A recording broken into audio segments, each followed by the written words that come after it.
പ്രിയപ്പെട്ടവരെ, മന്നാദ ഡെയിലി ബ്രെഡിലേക്ക് ഹൃദയപൂർവ്വം സ്വാഗതം.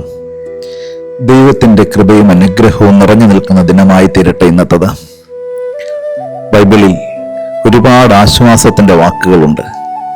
എങ്കിലും ഹൃദയത്തിൻ്റെ ആഴങ്ങളിലേക്ക് കൃപയും സമാധാനവും ഒരുപോലെ ഒഴുകി ഇറങ്ങി വരുന്നൊരു വാക്കുണ്ട്. അത് സങ്കീർത്തനം 56 അധ്യായത്തിലെ 8-ാമത്തെ വാക്യമാണ്. നിന്റെ അലച്ചിലുകൾ അവിടുന്ന് എണ്ണിയിട്ടുണ്ട്, നിന്റെ കണ്ണുനീർക്കണങ്ങൾ അവിടുന്ന് കുപ്പിയിൽ ശേഖരിച്ചു വെച്ചിട്ടുണ്ട്. അതവിടുത്തെ ഗ്രന്ഥത്തിലുണ്ട്. ഒരു മനുഷ്യന്റെ ജീവിതത്തിൽ കിട്ടാവുന്നതിൽ വെച്ച് ഏറ്റവും വലിയ ആശ്വാസത്തിന്റെ വാക്കാണത്. കാരണം ദൈവം നമ്മളെ കണ്ടുകൊണ്ടേയിരിക്കുന്നു.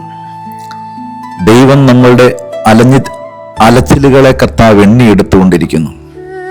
നാം ഒഴുക്കിയ കണ്ണുനീരിന്റെ അളവ് എത്രയാണെന്ന് നമുക്ക് പോലും അറിയില്ല. കാലങ്ങളായി നമ്മൾ ദൈവത്തിന്റെ മുമ്പിൽ കണ്ണുനീരൊഴുക്കുന്നുണ്ടല്ലോ. ആ കണ്ണുനീർ എന്തുമാത്രം ഒഴുക്കിയെന്ന് പോലും നമുക്കറിയില്ല. പക്ഷേ ഓരോ കണ്ണുനീർത്തുള്ളിയുടെയും കണക്ക് നിന്റെ ദൈവത്തിന്റെ കരങ്ങളിൽ ഇരിപ്പുണ്ടെന്ന് പറഞ്ഞാൽ അതിനോളം ആശ്വാസമുള്ള കാര്യം ഈ ലോകത്ത് മറ്റെന്താണുള്ളത്? ആരും നിനക്ക് താങ്ങും തുണയുമല്ലെങ്കിലും ഒരു ദൈവം നിന്നെ ആശ്വസിപ്പിക്കുവാനായിട്ട് കൂടെ ഉണ്ടാവും. കാരണം നിന്റെ അലച്ചിലുകളെ ഇത്രമാത്രം അറിയുന്ന മറ്റൊരാളും നിന്റെ പക്കൽ ഉണ്ടാവുകയില്ല. നിന്നോടൊപ്പം സഞ്ചരിക്കുമ്പോഴും നിന്റെ വേദനകൾക്ക് അർത്ഥവും പ്രാധാന്യവും നൽകുന്നവനാണ് നിന്റെ കർത്താവ്.